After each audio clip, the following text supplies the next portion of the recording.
साईनाथ भाऊ, हे निखिल दादा आहे संवत्सरकर शिंगणापूर येथून आणि 3 पंपाचं कांदा रोपाची फवारणी घेण्यासाठी म्हणजेच कीटकनाशक बुरशीनाशक घेण्यासाठी आपल्याकडे आलेले आहे।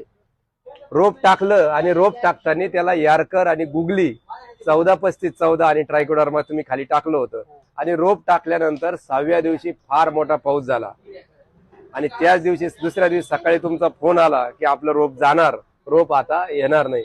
परंतु आज ते रोप झालेलं आहे 11 दिवसाचं, काडी ना काडी बियाणं उतरून पडलेलं आहे। त्या बियाण्यासाठी म्हणजेच त्या रोपासाठी आज 11व्या 12व्या दिवशी ते एक कीटकनाशक बुरशीनाशकाची फवारणी घेण्यासाठी आपल्याकडे आलेले आहे आणि आपण त्यांना 3 पंपाचा हा फवारा दिलाय। यामध्ये दिलंय रिहांश आणि भिजमा दिलंय 3 पंपासाठी मोजून 75 ग्रॅम, जोडीला बॅक्टोफंगी दिलंय 250 ml आणि मॅसिझाइम दिलंय 200 ml। याचे करणार आहोत आपण 3 पंप म्हणजे 60 लिटर पाणी। परंतु निखिल दादा, रोपाला फवारणी करताना रानात पुरेशा प्रमाणात ओल असावी आणि मनात प्रेम सुद्धा असावा।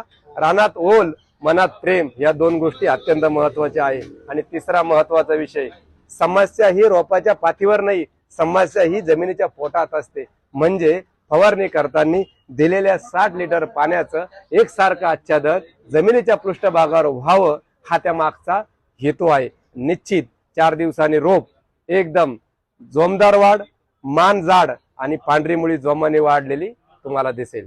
धन्यवाद। तर शेतकरी मित्रांनो, आपल्याला मौनगिरी कृषी दीपक हे चॅनल फॉलो करायचं आहे आणि YouTube साठी मौनगिरी कृषी दीपक हे चॅनल सबस्क्राईब करायचं आहे। याचं कारण इंस्टाला आपण आलोय 10,000च्या फॉलोअरच्या टप्प्यावरती आणि YouTubeला आपण आज किंवा उद्या 20,000 सबस्क्रायबरचा टप्पा पार करतोय। फक्त मौनगिरी कृषी दीपकला कॉपी करण्याचा कोणीही प्रयत्न करू नका।